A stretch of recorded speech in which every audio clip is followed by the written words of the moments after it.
Mr. Holmes, you have a visitor. Oh, just ask him to wait. I'm afraid that won't be possible.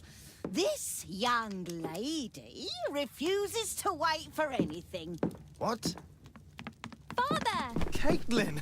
Miss Caitlin's boarding school was flooded. Everyone was sent home. As if it could smell any mustier. My word, how is it possible that you have grown up so fast? You'll be staying. Wherever will we put you? Holmes, I'll give her my room, of course. What do you have to say, Kate? You're on a new case. A respectable lady who's being blackmailed? Or is it a love story between a prince and a suffragist? However did you guess? You will tell me, won't you, Father?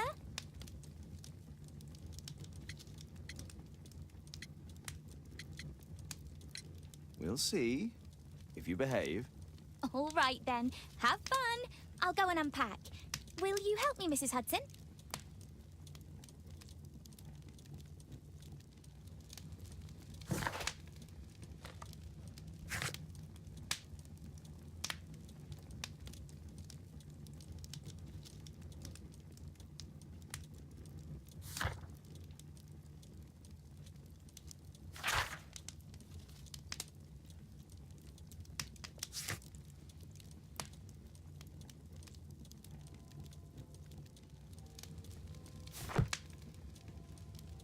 It's wonderful to have Kate home.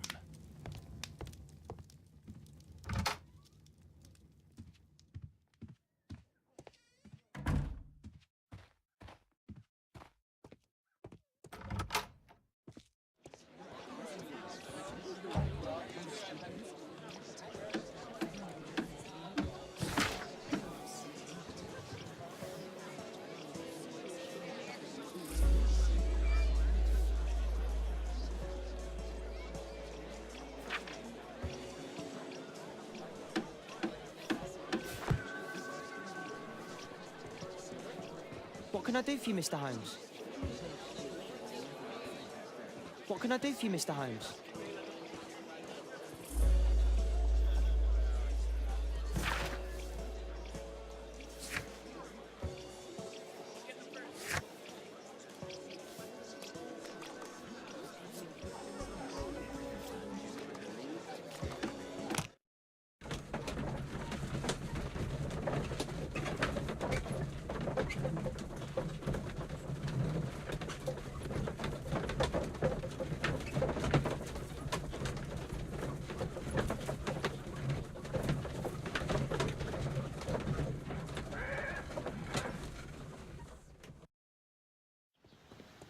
Holmes, about Caitlin.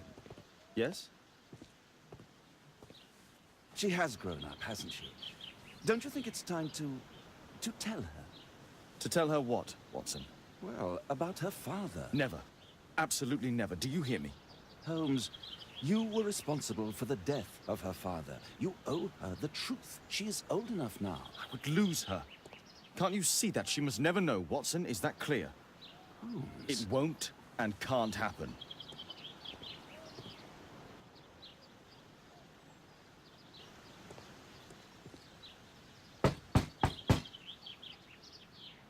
Come in, please.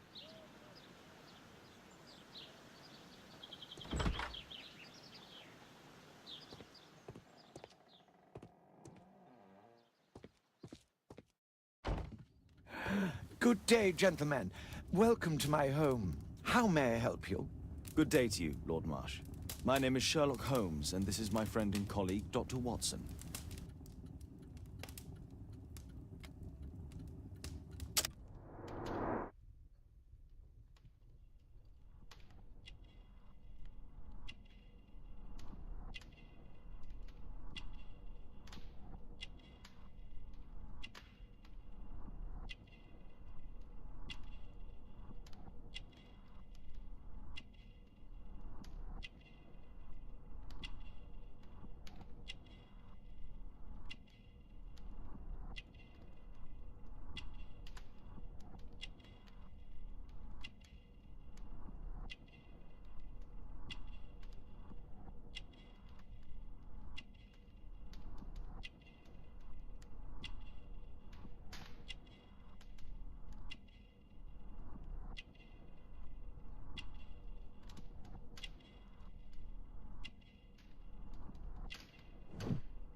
I hope we're not disturbing you. You are with your physician?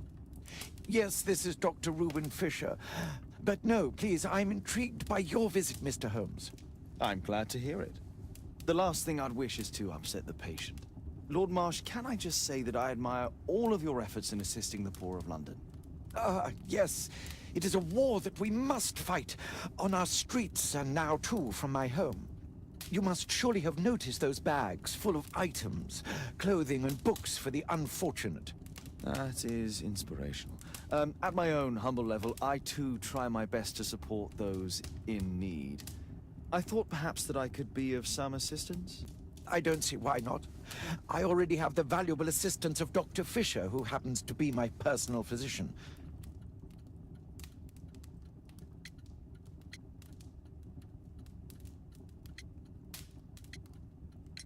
It's curious. Your face seems familiar to me, Doctor. Oddly, I'm associating it with Whitechapel? Well done. You are right. I do occasionally frequent a few hostelries over there, would you believe it? Not that I am a drinker. But there, dressed as a working man, I can approach the other fellows to see if they might be interested in a special job. A special job? May I ask what you're referring to? Certainly. Since Lord Marsh began his special education program in 1889, he foresaw that such people would need an occupation of some kind. And so, with or without education, we propose these opportunities to work with Lord Marsh. It offers the less fortunate a chance to help make London a better place. That's remarkable. Yes, indeed. In order to truly see, one requires vision, yes? But also insight. And Lord Marsh has believed this since he was a child. Oh, Dr. Fisher makes it all sound so romantic. Let's close this topic.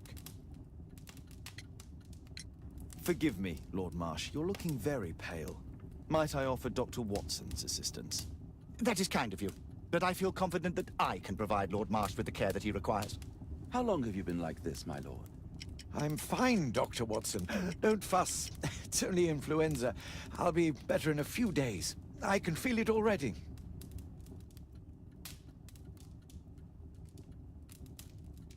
I'm intrigued by the special education program. I'm gratified by your interest in my charity. You're the first who has offered to help. I'm gratified by your interest in my charity. A provision dealing with the paupers of Whitechapel.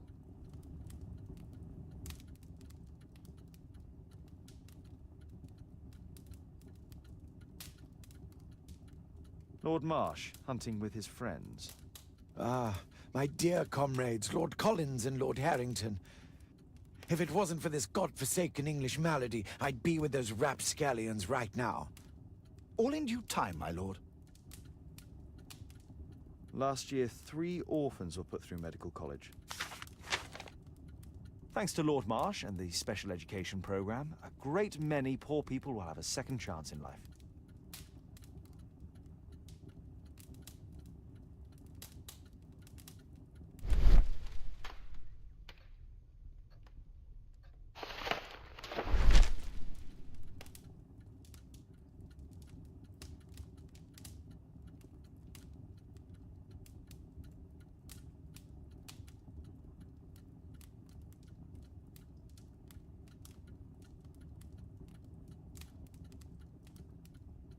I've never heard of this man. I've never heard of this man.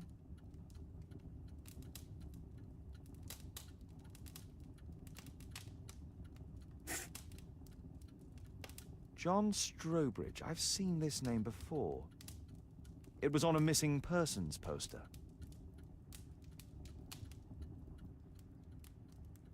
I can't quite work it out. Do you have any idea as to the number of people who might owe you their lives?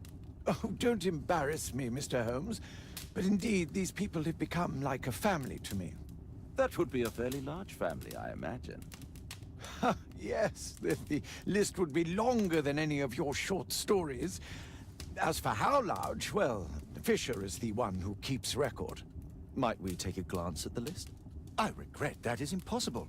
It is confidential. I stand firm upon that point, Mr. Holmes. I quite understand. We'll most certainly send a donation towards your educational program. I shall take my leave then. I thank you both, and I wish you all the very best, gentlemen. Likewise, Mr. Holmes.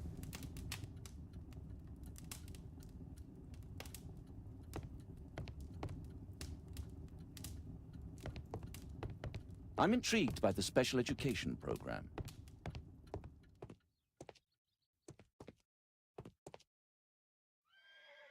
Aid for the paupers of Lambeth Workhouse. Humanitarian aid for an orphanage.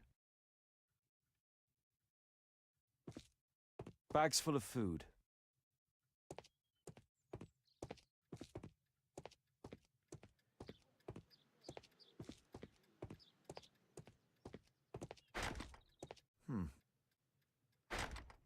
It's shut tight.